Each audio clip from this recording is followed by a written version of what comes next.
एक public limited company non profitable का जो गठन किया गया है, उसी के तहत उत्तर प्रदेश सरकार के विभिन्न विभागों तथा संस्थाओं में आउटसोर्सिंग के माध्यम से कार्मिकों की सेवाएं जो दी जा रही हैं, उसको बेहतर बनाने के लिए आज मंत्री परिषद के समक्ष एक प्रस्ताव आया है।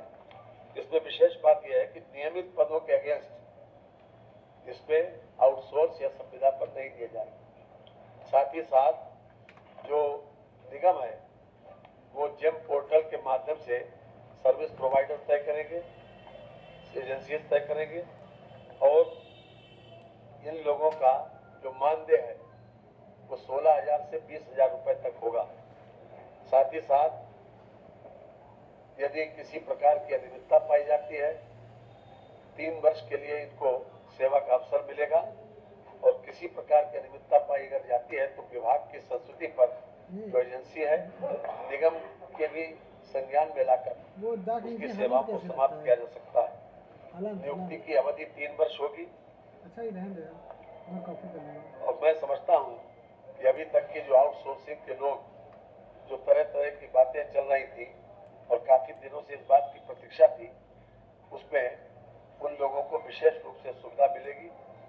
इन लोगों को 1 तारीख से लेकर 5 तारीख तक इनका वेतन मिल जाएगा और जितने भी चाहे जो प्रोविडेंट फंड का जो प्रोविजन है, ESI का है, वो सब कुछ इनके खाते में ही जाएगा जो उस कार्मिक होगा, अर्थात जो किसी न किसी रूप में सेवारत होगा उसी के से उसमें जाएगा। अभी तक क्या होता था कि ये सर्विस प्रोवाइडर के खाते में जाता था और तमाम तरीके की शिकायतें इस बात की मिलती थी कि सर्विस प्रोवाइडर ने ये नहीं किया, वो नहीं किया। तो उनको तमाम शिकायतों को किसी भी तरीके से न आए और हर तरह से एक पारदर्शी प्रक्रिया के तहत इन लोगों को सेवा का अवसर मिले। और चूंकि अभी तक सरकार तो देती थी पैसा, लेकिन इन लोगों को ये भी शिकायत मिलती थी कि इन लोगों को पूरा पैसा जितना सरकार देती है उतना नहीं मिल पाता। इसलिए हर तरह से इसमें एक पारदर्शी प्रक्रिया को अपनाने का प्रयास किया गया। साथ साथ आरक्षण का भी प्रावधान किया गया। इसमें SC, ST, OBC, भूतपूर्व सैनिक, स्वतंत्रता संग्राम सेनानी आश्रित, दिव्यांगजन, महिला आरक्षण का प्रावधान भी इसमें किया गया है।